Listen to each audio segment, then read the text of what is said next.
You've probably already seen videos about how good the new object masking tool in Adobe Premiere is, but today I'm going to give you 5 actual use cases for this new incredible tool to make your videos better. But first, a quick tutorial on how to actually use this tool. First up, find a frame in your footage where the subject that you want to mask out is clearly visible. Then go over to the toolbar next to your timeline and select the new object masking tool.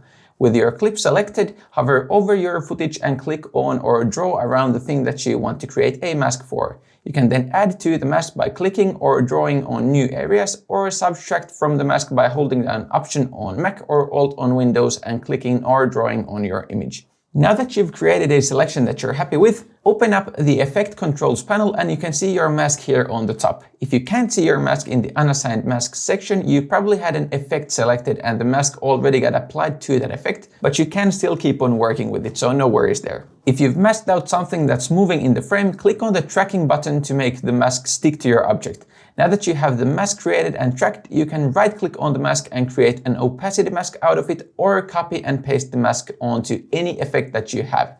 You can do this either from the Unassigned Masks section or from an effect with a mask applied. And now on to the actual use cases. The first thing that I love about the object mask, and this is by far the biggest thing for me, is how it takes my color grading to the next level. For example, if I have a person in the nature and I want to brighten them up without touching the surroundings, I can just mask them out with a couple of clicks and then tweak the colors of my subject with Lumetri Color. You can also just copy and paste the mask to a new layer of Lumetri Color and invert it, and now you can tweak the surroundings. Masking out things like this in Premiere used to be pretty much impossible and insanely frustrating, but now it is so damn easy. There is no reason at all why you shouldn't use masks like this while color grading your footage. You can really make your image pop in a way that used to be almost impossible in Premiere, and masks are one of the best ways to color grade your footage to actually stand out from the crowd. So use masks, get creative with it, and just go crazy with color grading because it is so much better now with the object masking tool. The second thing that I will start doing a lot more now that we have this tool in Premiere is adding text and other graphics into a 3D space behind my subject in Premiere. So if we stick to the example with the person on the mountain, previously I would have just slapped the text in front of everything and called it a day, but now I can get a lot more creative.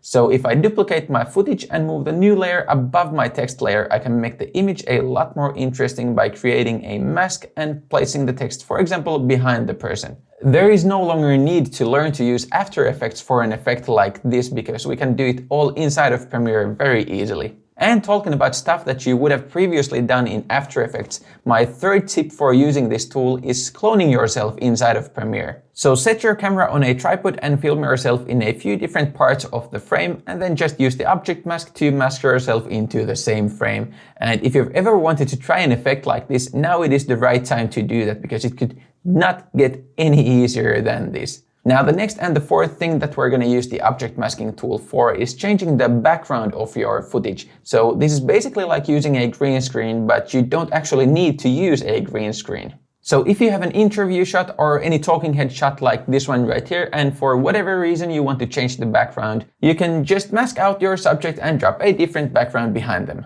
So now with the new object masking tool, you don't necessarily need to use a green screen for something like this, even though a green screen might still be the better option. But now you have this way of doing this kind of background replacement as well. Keep in mind that the effect will work a lot better if the lighting and the colors and everything like that visually match the original footage, so try to keep an eye out for that with your new background. And my fifth use case for the object masking tool is replacing the sky of your footage. So whenever you shoot outside, you obviously cannot control the weather and the sky unless you are the god, but I doubt that.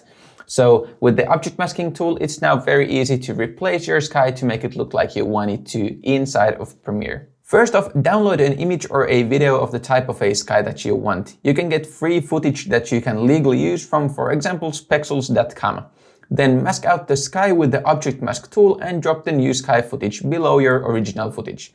position the new sky in the right place, and color grade everything to match. And now you have the kind of a sky that your video needs. And that is it, 5 different ways on how you can make your videos better with the object masking tool in Premiere. Now, if you have any other ideas or any other ways you use this tool, please drop your comment down below and tell me how you use this tool, because I would love to hear how people get creative with this amazing new tool. And I keep on saying amazing new tool, but it's really like, this is a mind-blowingly good tool. If you haven't done stuff like this previously without something like this one, you don't know how good this is. This is just absolutely insane how good and powerful the object mask tool in Premiere is.